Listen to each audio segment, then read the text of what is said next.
Let's leave the tax aside, Okay. and look at what you said is the bone of contention here. So your concern is that the operators are suffering at the hands of the Lagos State government.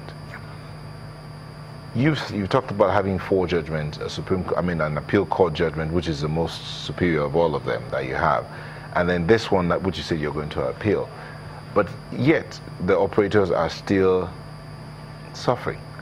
So what should be the middle ground now while you wait for the Supreme Court judgment? The middle ground is that the operators have already, through their counsel, applied for an injunction restraining Lagos State government or any of its agencies from imposing any levies or charges on them.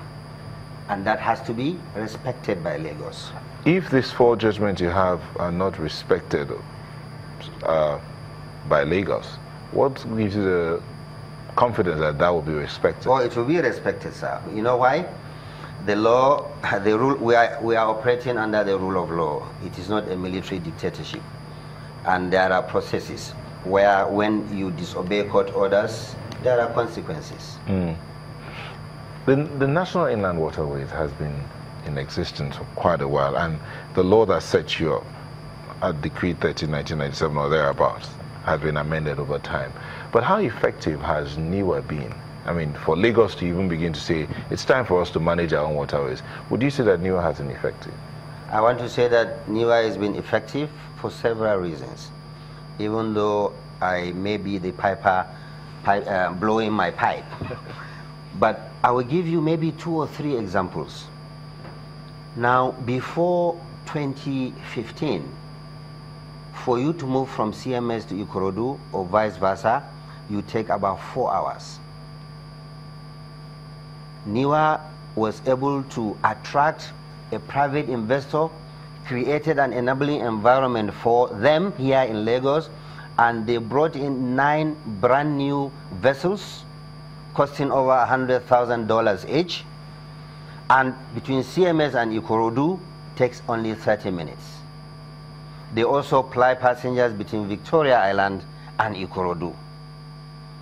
Another example I want to give you is Takwa Bay community.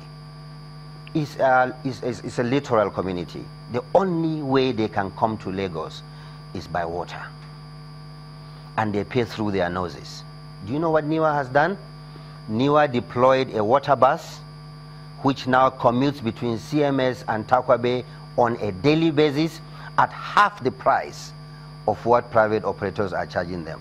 I have a letter in my office which I can forward to you through the email, of a letter of commendation from the ballet of Takwa Bay. There are several examples I can give you. NIWA has done a lot of things to check youth restiveness in some of these riverine areas.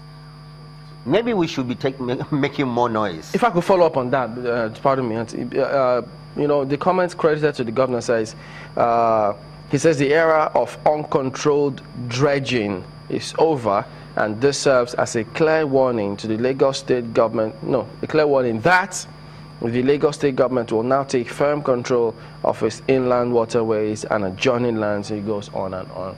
But speaking about uncontrolled dredging, this is part of the reasons why they cite that, look, we need to do things decently and in order. What has NIWA been doing about that? Chamberlain, again, let me tell you the truth, which I said before, and I will reiterate again. We should not have any veil over these matters. The bottom line, honestly, it is revenue that Lagos State government is interested in. So you think this dredging matter there is no dredging in Lagos that is not controlled. You think NIWA has been controlling the dredging? Very well. Like I told you before on this platform, NIWA does not license sand dredging operations. It is the Federal Ministry of Mines that does that. But when they have done that, the operator has to come to NIWA for a permit to have access to the waters. And we lay down conditions and we monitor them. We also have, like I said, a police command that patrols on a daily basis. I would like to invite your crew to join my patrol on Monday, please. We do patrol by water, we do patrol by road. there is no dredging in Chamberlain that is not controlled. It's not true.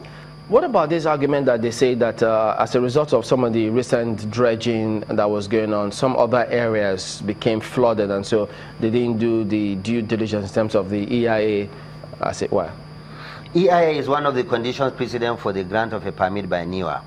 Having said that, Chamberlain, I want to repeat that there is no engineer who knows his job that will tell you that dredging causes flooding. It is not true. As a matter of fact, conversely, dredging is one of the tools that you use to check flooding. The internet is there for anybody to check. Now, what causes flooding in Lagos? You'll be shocked. The same state government accusing others is responsible for flooding in Lagos. I'll tell you why. Right now as we speak, and when you join my patrol on Monday, I will take you there. Lagos is involved in creating islands from the peninsula, over 300 hectares. When you create an island from a lagoon, what are you doing? You are reducing the capacity of the body of water to contain its water, right?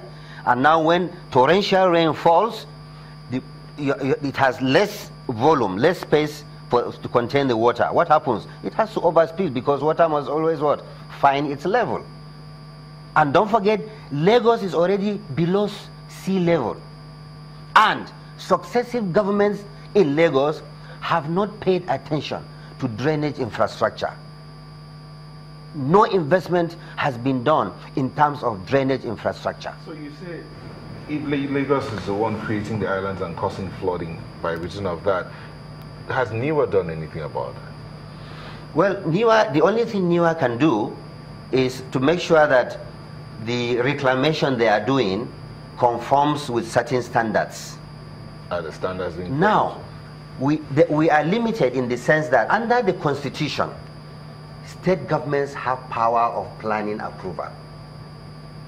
State governments are empowered to do their master plans, okay? Urban and regional master plans. And so when they do that, it is without any federal input whatsoever.